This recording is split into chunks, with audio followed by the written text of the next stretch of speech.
Welcome to Musica Virtuale, a season online, presented by Gallery Concerts. Today we welcome back gambist Caroline Nicolas for an exploration of the early days in the viola da gamba's evolution, and a delightful performance of music by Machi, Abel, Ortiz, and Hume. And now your host for the evening, Gallery Concerts Artistic Director, Nathan Whittaker. Hello, I'm Nathan Whittaker, the Artistic Director of Gallery Concerts. I would like to welcome you to the second episode of Musica Virtuale. This season, we will be presenting 6 online events streaming here on Gallery Concerts' YouTube channel. But first, a few housekeeping issues. This is intended as an interactive experience, which means that you, yes, you can and should be a part. The live chat is on the screen. Please write any questions or friendly comments that you might have for Caroline there. After we see her lovely performance of unaccompanied music for viola da gamba, I will direct many of these questions to her. So fire away! Second, please take a moment to visit galleryconcerts.org for a PDF of tonight's program, complete with Caroline's bio and program notes. And while you are there, you could consider becoming a donor to Gallery Concerts this season. Finally, please subscribe to the Gallery Concerts YouTube channel. Not only will it make it easier for you to access our content, it also helps us to reach a wider audience and will unlock features that will make this experience even better. Tonight, I am thrilled to announce we are joined by Caroline Nicolas, who is a fabulous cellist and gambist, and has made quite the splash in the Pacific Northwest since she and her husband, lutenist Kevin Payne, arrived a few years ago. Hi, Caroline. How are you doing today? I'm great. Thanks for asking. Well, we're so excited to have you here with Gallery Concerts today, particularly to talk about the early music and techniques and instruments of the viola da gamba, so we can really keep our thumb on what's going, keep tabs on it, if you will. But before we do that, to anyone who isn't lucky enough to already know you, could you just tell everyone out there a little bit about yourself? Absolutely. So I play the cello and the viola da gamba. I'm from Winnipeg, Manitoba, in Canada. I grew up playing the modern cello, actually. My mother was an elementary school music teacher, so we had quite a musical household growing up. When I was in college, I was introduced to the early music Baroque recordings of, Jordi Savall, Honor Bylsma, Paolo Pandolfo, and I absolutely fell in love with the sound of gut strings. I loved the modern cello a lot, but I often felt like I was fighting the instrument a little bit because there was not always the amount of color that I wanted, particularly when I was playing music from, the Baroque and earlier times. So I started taking Baroque cello lessons. I went to Juilliard, where I studied in the historical performance program with Phoebe Karai. I met my husband there. He plays the lute and theorbo and all sorts of plucked instruments himself. And we went to Basel for another degree at the Schola Cantorum Basiliensis, which is a research university in Switzerland. I studied with Paolo Pandolfo and Christophe Quinn. And now we are here in Seattle. My husband is a native Seattleite. All of our family is here. So we're really happy to be making our home here in the Pacific Northwest. Yeah, and I know that we're all excited that you're here in the Pacific Northwest. Absolutely. So let's get into it. We're talking about the early days of the viola da gamba, when it kind of just was in its genesis, its origin. Tell me, what is the origin story of the viola da gamba? It's a very good question. I'll do my best to answer it in the limited time that we have. Like all topics of research, this could go on for way too long, but I'll try to be concise.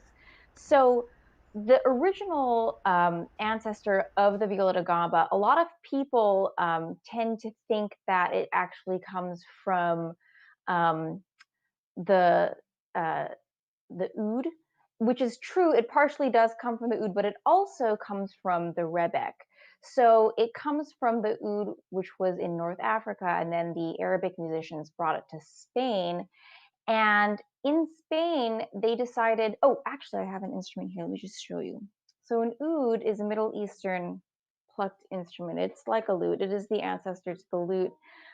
Here is a tiny viola da gamba. It's a treble viol. This is not the size that I'm going to be playing in the video, but it's a size that is screen friendly. So as I talk about the development of the gamba, I just want you to observe a few things. So if you look at a plucked instrument like a lute or an oud or a guitar, you'll notice the similarities of there's frets and there's strings here. This is, if you can you see that? Okay, great. So this is the origin of the instrument. At the time, they would pluck it like this, and then someone decided, hey, what would happen if I took a plectrum, a quill, or something and struck it differently? Eventually, someone thought, oh, what if I took a bow?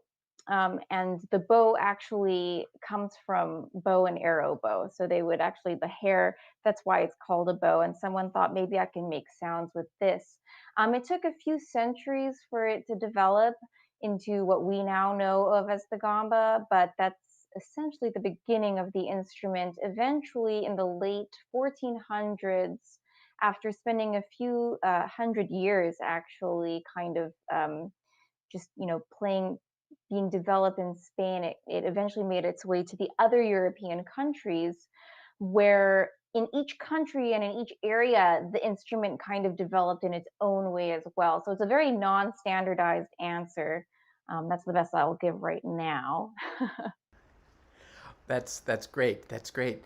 Um, well, and as we've mentioned, the title is sort of a trying to be punny, if you will. Forgive me for that. Keeping tabs, because one of the ways that music was first notated for both the lute and the gamba was using tablature. Now, this is a type of notation that we don't really see too often in many of our orchestral instruments today. Do you mind just talking a little bit about tablature and how to read it, and will you be, or are any of the pieces you'll be playing tonight, were they written using tablature? Yeah, absolutely. So this is a nice question to segue actually into the program itself. So I talked a little bit in my introduction about why I was drawn to early music. The sound is absolutely what drew me, but it was actually a lot in the spirit of how you make music in early music is what really kept me here. Um, we like to standardize things nowadays. When I grew up learning the cello, no offense to anyone, they're amazing musicians, but it was very standardized, which you have to go through certainly, but there comes a point where perhaps you want to try things a little bit differently. And it's very easy to do that with early music because things were not so standardized. Um, you have to put yourself in the position of the composer and the musicians at the time. When they're experimenting, they're not necessarily drawing on tradition. So there's a little bit more room for creativity, I find. I'm totally fascinated by the different ways different composers of different eras, of different countries perceived of this little instrument. So, for example, with the works of Demachy and Tobias Hume, they wrote it out in what we call tablature, and they wrote that you can pluck or use the bow for these pieces. Now, that is a very different sound, and I can't really imagine, a 20th century composer writing, hey, you can use a quill or your fingers or your bow to play this piece. But that's kind of the world they were coming from, where it was still a little bit more open-ended. So I was very fascinated by that. So I will talk a little bit about Tab in one moment. I just wanted to talk about the program briefly before we run out of time. So the first and last pieces on this program, they're written in this tablature, which you'll see shortly. One is French, the opening piece, and the last two are English. So you'll kind of get a picture of the it'll seem very chordal. You can definitely see someone playing this on a chordal, a kind of like a guitar-like, lute-like instrument. The second piece, the obol on the program, is also very chordal, very polyphonic. But you see a little bit more interest in the bow. It's a more legato feel versus what you'll see where you could imagine it being plucked. And then the Ortiz is not polyphonic. It's very single lined, one note at a time, and it's a written out improvisation. You can kind of get the feel for, okay, this person absolutely loves the string vocal quality of the instrument. So that's kind of the balance you have with an instrument like this gamba, where you're balancing the chordal polyphonic type playing and the very melodic singing type playing. And so that's kind of, I wanted to present as much of it as possible in this program. I believe Nathan has some pictures that he can share. Okay, so great. This is he's picked a great example because you can see the bottom of the two lines. There's the bass clef, and those are the written out notes. So this is kind of how a modern musician today would read the music. We've got our normal staff exactly right there. Now the line above that is the line that was originally written. So that is tablature, and each line, I don't know if you can see, but each line represents a string. And then there's A, B, C, D. It's alphabetical, and each letter is a fret. So, or the A is an open string, and then above that is the rhythmic value. So if you can see the first chord, for example, there's a dotted half note above the line on the fret, and then 5 letters. And then if you look down, corresponding, the first chord in modern notation those are the notes written out. So that's how lute players still read their music off of, and the beginning gamba pieces were written like that as well.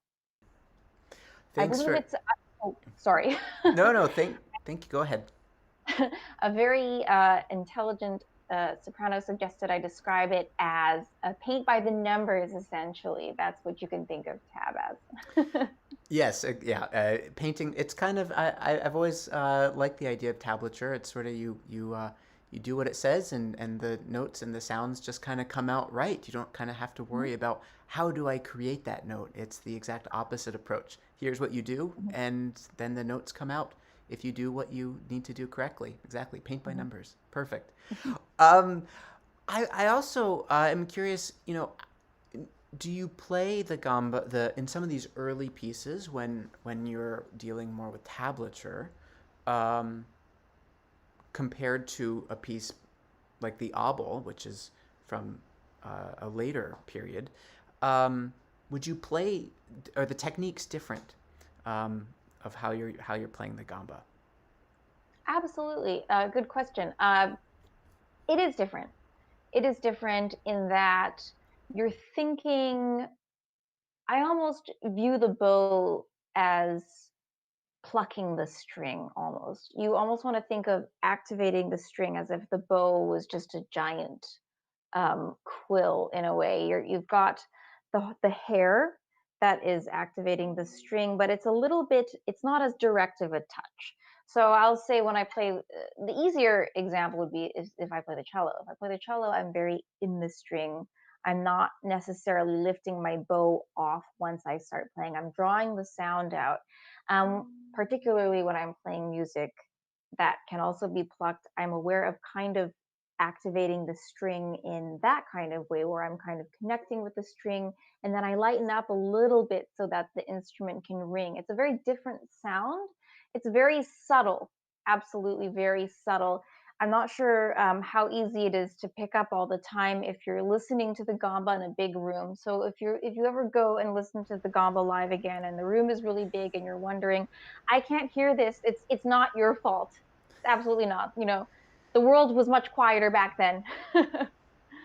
Yeah, absolutely. I always have such a good time playing next to a gamba player because it's almost like playing next to someone or being next to someone who speaks very clearly. You can always hear every single articulation that comes out of a gamba, whereas cello, of course, are more about just sheer power and more of the bel canto singing qualities as opposed to some of the speech qualities that are so intrinsic to the viola da gamba. Yeah. So since we're talking about both the cello and the gamba, are they the same instrument, or are they? How are they different, and did they come from the same place? You know, people. We need to know. We need to get to the bottom of these questions. So that's a very, very good question. So a lot of the times people have the misconception that the cello came from the gamba, but that's actually not true. The cello was developed to accompany the violin. The only similar string instrument to the gamba would actually be the double bass. I don't know how many of you are familiar with the different shapes of double bass, but some styles of double bass have a flat back, just like this little guy.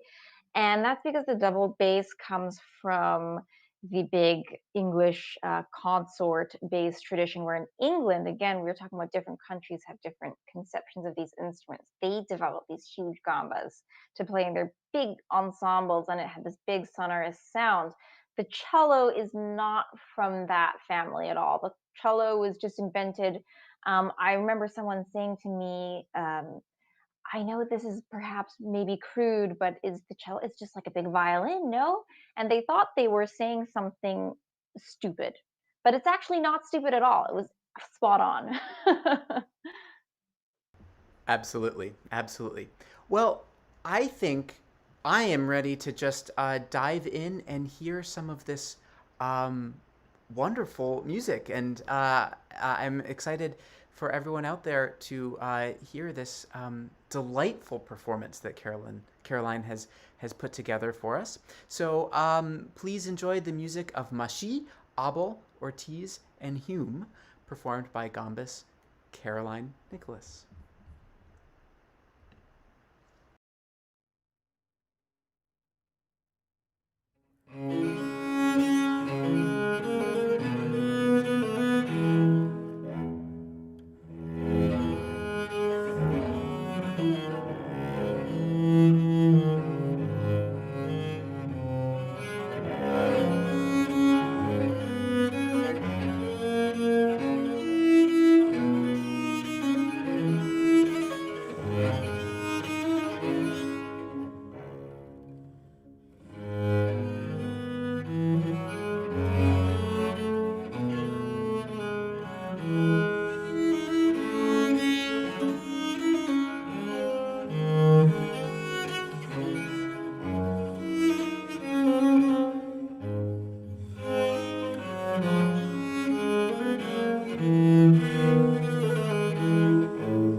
Wow, that was so fantastic, Caroline. You know, when you first sent your performance over to me, I was just floored by the energy and excitement and beauty of line that you were able to get in all of that performance. Not to mention the fact that it was, you know, from a paint by number tablature set was really quite something. So thank you so much for sharing all of that. And I would like to encourage everyone out there. Now is your chance, your big chance, to ask Caroline whatever you've always wanted to know. This is the chance. She can't run from you. She's stuck here. So please type in any questions that you might have for her in the chat, and we'll start putting her on the hot seat right now. But I would like to start with this question by Anne, that the Abel piece was gorgeous. I agree. That's a really incredible piece of music, and it had a very Bach-like flavor. Was Abel influenced at all by Bach? Oh, that's a really good question, and the answer is a definitive yes. So Abel actually studied with Bach, boarded at the St. Thomas School in Leipzig, and he was also really good friends with Bach, with his 11th son, J.C. Bach, and they actually his London son, yeah, yeah, JC, his yeah. London son, Yeah. and they actually they worked together a lot. They had a very close relationship. So yes, And good. and in fact, I would just like to add to that the Bach, the J.C. Bach, the London Bach, and Abel actually started one of it might even be the first public concert series in Europe, where that wasn't sponsored by nobility, but was actually funded by tickets. It was a public concert series. So in many ways, actually, gallery concerts owes its very existence to Abel. So I always like to bring that up whenever I see Abel's name somewhere up there. Great. Let's see. Are our next question is, was there a standard number of strings for gamba? I guess she means, should you have 6 or 7 strings, which is better and why? Um, and and tell us a little bit about which one you were playing on. So I was playing on a 7-string gamba. It's a classic French high Baroque style. So the French, I can say this because I'm half French, they like to they like to take things to their logical conclusion. So as instruments, as the bass viola da gamba became, more and more of a virtuosic instrument, a famous French composer, Monsieur de Saint-Colombe, decided I'm just going to add an extra string. So he added that low A. But no, there was not a standard number of strings. Again, we want to put ourselves in the shoes of musicians and folks in general, actually, of the time where, the world was not as connected as it is now, right? I mean, I can write to my friends in, China, and they'll get the message in, 1 second. The world wasn't like that back then. There was even a great distance that needed to be traveled from town to town, from neighborhood to neighborhood, actually. So it's very easy for, entire pockets of instrument development and style to happen with, in one country, and it doesn't happen in another. That being said, the most common number would be 6 strings, but especially in the early days of the gamba, you'd see 2, 3, 4, 5, strings, any number. You see all sorts of models. Right, and gambas never have any sort of opinions over whether they should have a 6 or 7 string gamba, No, do yeah, they? we're very Very, easygoing, and we just take anything. yeah, of course, of course. She's not being serious. Okay, let's see. Please tell us a little bit about Tobias Hume. We loved his pieces. Oh, Tobias Hume, he was great. He's a character.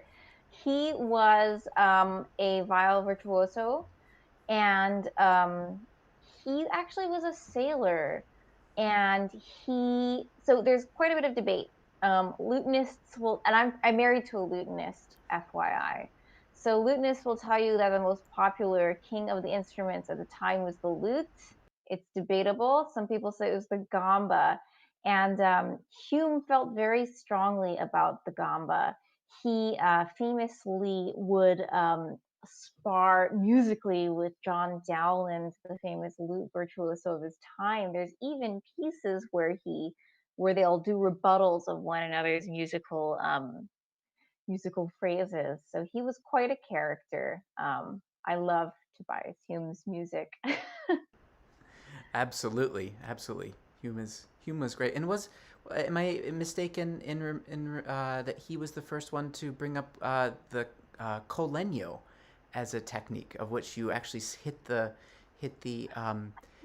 Oh, yeah. to hit the stick of the bow against the string. That's called colegno, um, which I actually most associate with Gustav Holst in the Planets. But Gustav Holst did not invent it. It was actually Tobias Hume. So he was a sailor and a gambist and a musical entrepreneur, I guess you could call it. Yeah. Avant-garde for his time. Let's see. Some great questions coming in. Please say a bit about the first piece, the Mashi, and why you selected it for this program. Yes, so the Damashi is a French piece. It was written in tablature, also written it was indicated that it could be played on the gamba, plucked or bowed. I essentially picked it because I love it. That's I love it, and it fits very nicely with my portrait. There's no better reason for choosing a piece than you love to play it, and we could really tell. I think you could really tell in your performance that well, I could tell you enjoyed all 5 of those pieces very much. So, let's see. This is a wonderful question. We are all familiar with the Bach cello suites being transcribed for guitar. Did it ever go the other way, where lute pieces were transcribed for viola da gamba? Oh, that's a really good question. I know I've stolen a lot of repertoire from my husband, and a lot of it does work very nicely. Um, I'm trying to think of a specific example, and I'm not thinking of one right now, but I'm certain I would be more surprised if there wasn't anything out there. Speaking of the Bach cello suites as well, the fifth Bach cello suite was written out for the lute. BWV 995, I think, if you want to look it up. Yeah, it's in a different key. It's in G It's minor, in a I different believe. it's Yeah. in a different key, but the fun thing about that actually, okay, a tiny segue is on the cello because it's not as chordal of an instrument, and particularly our cello suites, it's a lot of insinuated harmony.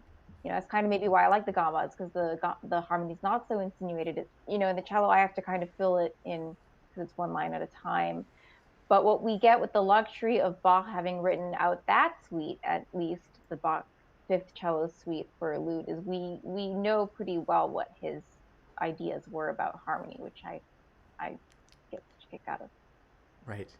It is always fun when Bach, in particular, transcribes one of his works, and then you can see him flesh out more of the harmony that would be simply implied on a solo instrument or a instrument that doesn't have the capability of playing as many notes.